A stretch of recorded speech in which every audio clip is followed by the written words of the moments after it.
What's going on, everybody? It is Luke, and today actually we're going to be going over a video to do with 2021 sales, profits, everything, targets. On this example, on this breakdown that I'll show you, this will be my sales targets, but of course I'll go over what I think I could achieve with that in terms of profits, and some things that are going to be influencing that. Obviously, giving a sales target is great. But there's a lot more to it than that. What's going on behind the scenes? What profit are you actually making from it? Can you just do the same? In theory, can you just do the same sales as last year, but double your profits, for example, by focusing on different strategies or whatever? So what we're going to be doing is going over this, showing my lower target, middle target, and higher target. And the reason I've split it into three rather than just having a generic 1 million or 1.2 million is because I noticed with Q4 when I did 500 grand in Q4 or 300,000 in December, if just, in theory, I was doing 15 to 20 grand a day. Well, you don't need too many days of doing that before you start hitting the hundreds of thousands. And if you're hitting the hundreds of thousands, then it's very easy to be completely away, either in the right direction or the wrong direction from your target. An example would be if I was aiming for a million or 1.2 million, 10 days of issues within the year or 10 days of issues within Q4 could mean I lose 200 grand of sales. Well, that's huge. So I have to have a couple of different targets depending on how I am able to maximize the year, because obviously there's things that you come across through the year, maybe Q4, maybe shipment issues, maybe cash flow issues, or delivery holdups or whatever, prep center problems, where you just cannot maximize the sales for whatever reason, or you can over maximize the sales because you play it absolutely perfectly. So this year, I had about 2,000 units booking recently after the 23rd, and they're Q4 related products. So in my mind, if I had them in before, I could have done another 30, 40, 50 grand of sales within the period, just because they were crazy hot sellers. They'll still sell, but it'll take Q1. So that's fine, but if I was able to maximize that, I could easily squeeze out 50 grand by doing no more work, just being a little bit smart or being a little bit more strategic this year with my planning.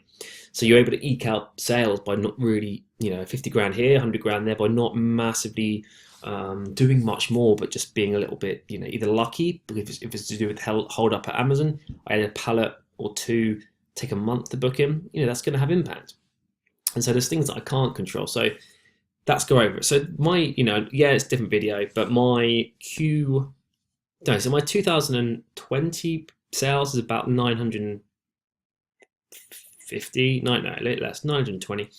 So that's not far off the million goal that I had for next year. I mean, I don't have to do much more. I was doing 20 grand days at the end, so it's like a couple of days in Q4 and that'll hit it. So the reason I've now done this is so I've got my lower, a higher, and maximum. So what I've done is I've done this. Really simple. Now, the reason I've really made it quite basic is because, I might, for example, I might do 35 grand in January, but then I might have an extra 3 grand in March and an extra 2, it's never going to be perfect. I'm not going to hit 70 grand for 6 days, 1, 2, 3, 4, 5, 6 months in a row exactly on the nose. It could be 2 grand under, but then it could be 4 grand over or 8 grand over, and it's going to be around that kind of thing. And then in Q4, December could be 500,000, for example, and then but October could be 90,000, and then a little bit less throughout the year. So it's just a rough breakdown of sales increasing over time with because Q1 for me, January and February is normally the slowest because I'm restocking everything.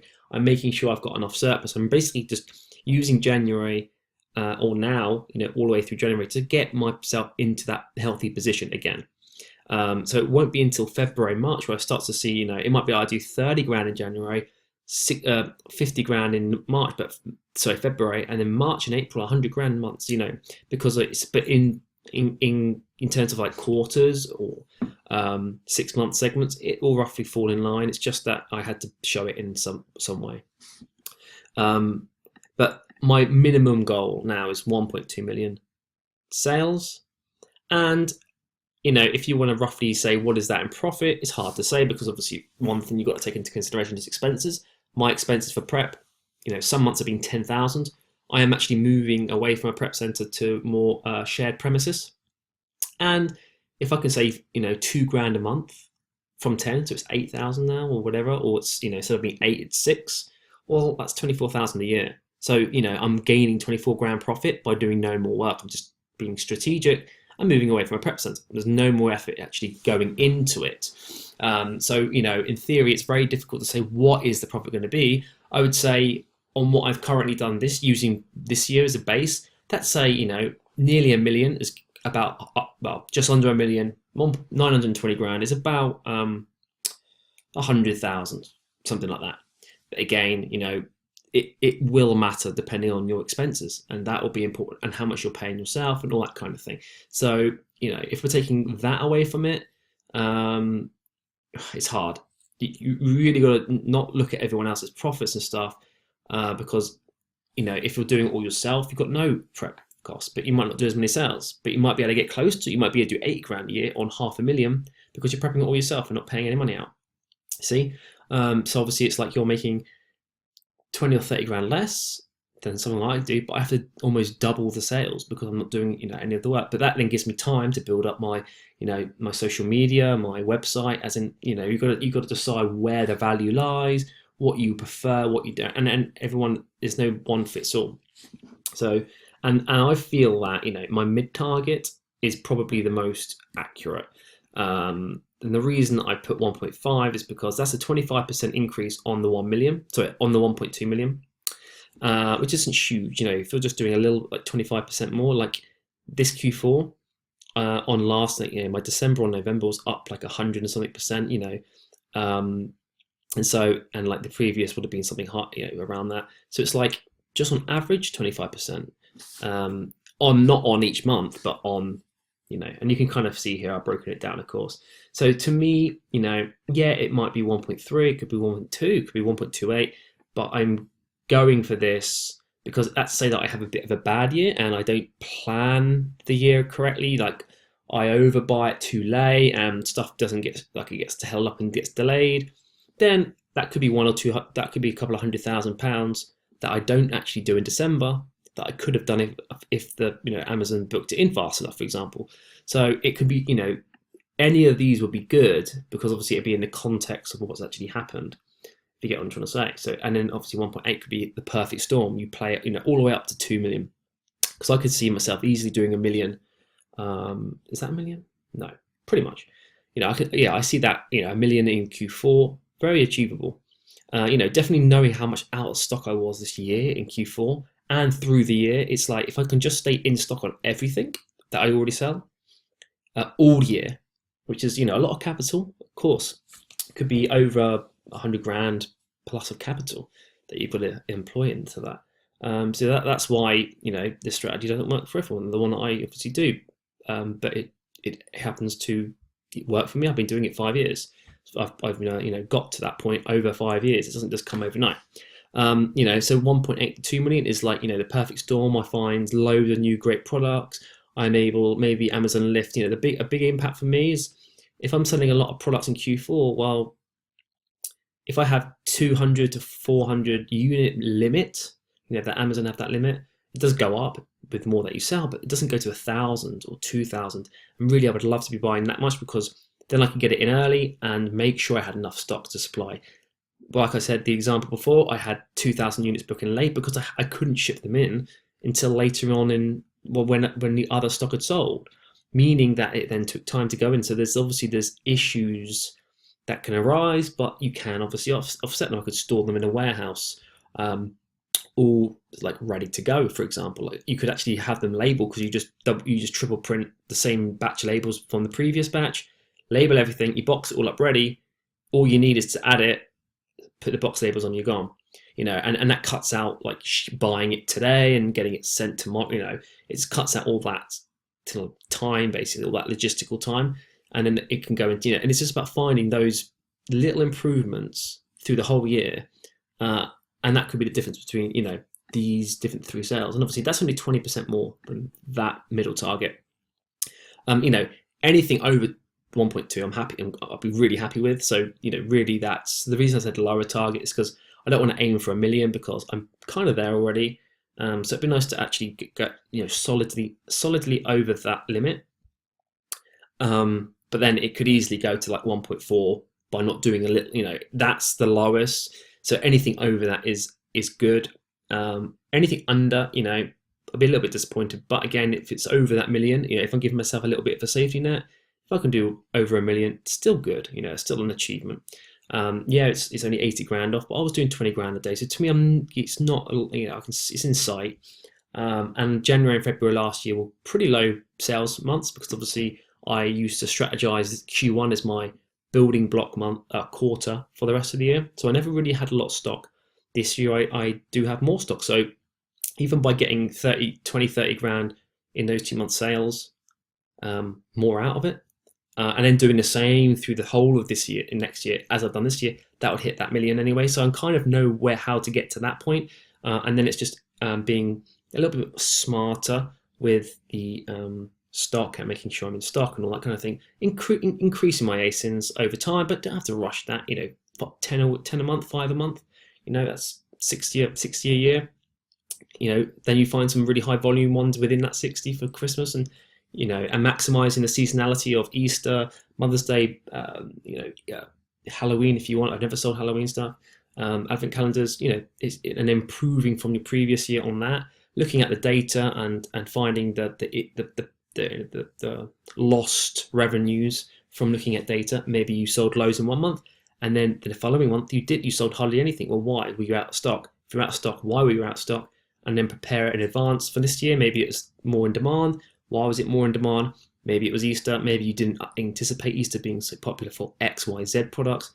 And you're just refining that whole sort of core business structure that you've got with all your products that you just rinse and repeating, but you're finding the best out of them.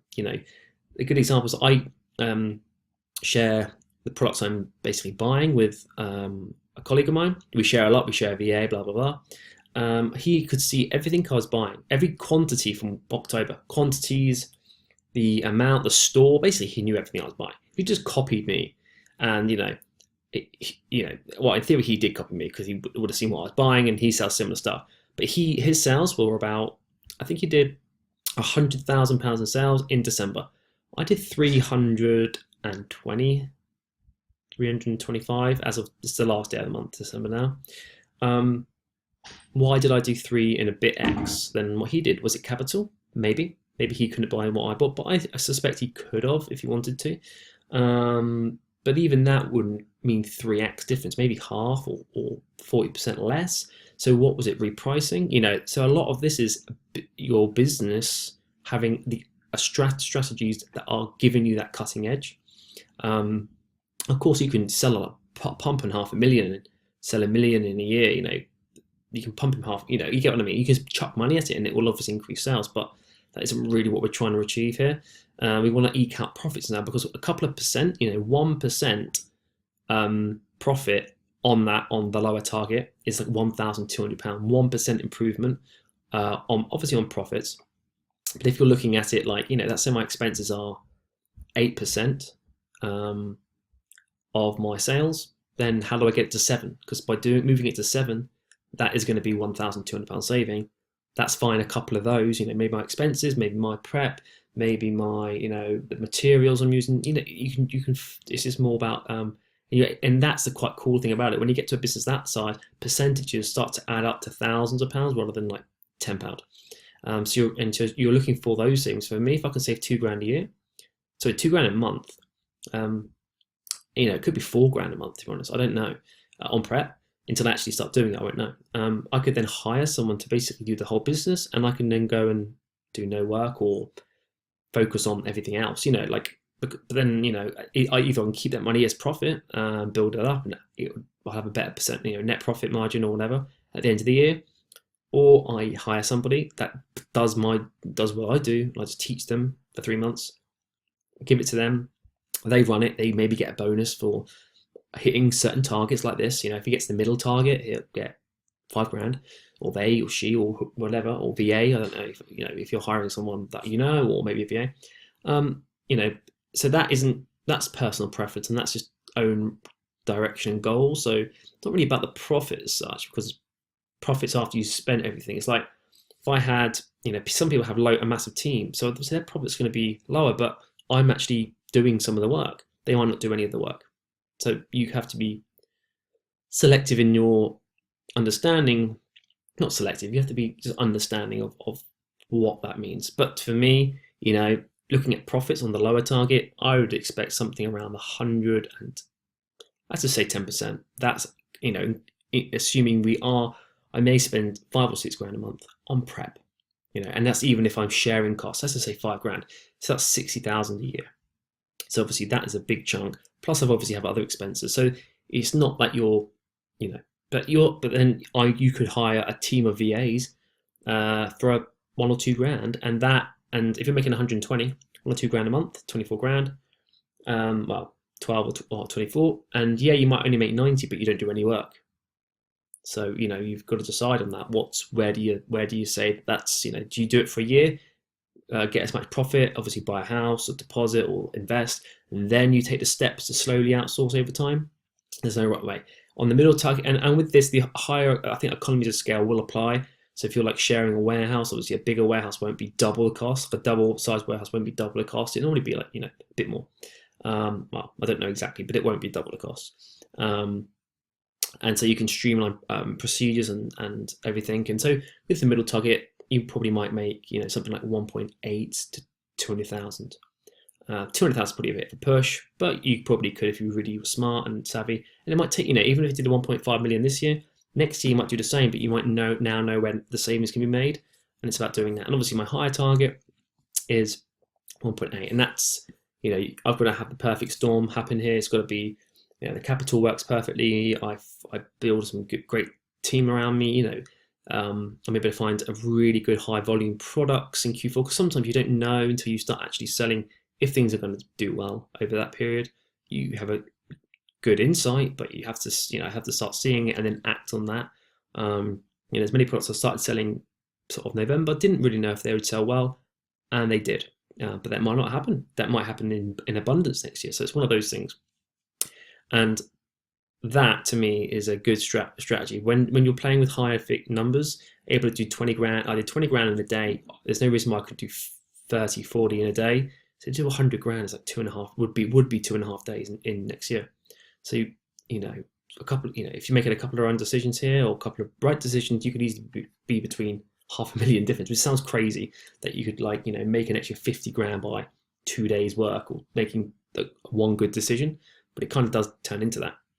Yeah. So anyway, gonna leave it there, wrap it up. 17 minutes, perfect. Yeah. So gonna bring some more videos coming soon. We're gonna have a Q4 review of 2020, showing everything that happened. Basically, I need to do that beginning of January, and then I'm going to have a 2020 yearly review P&L, breaking it all down, showing you percentages, what was my average VAT for the month, what was my quarterly VAT compared to others, what was my average expenses, and it's just going to be quite cool to see all the breakdowns of things that I've spent, where I think savings can be made and people can use that in their businesses, and just see what profit I've made really for the year, and show my other Amazon related income. So everyone knows you want to try to differentiate from Amazon itself. Well, you can still make money through Amazon, but maybe affiliate, maybe you just drill down into promoting a very niche style of selling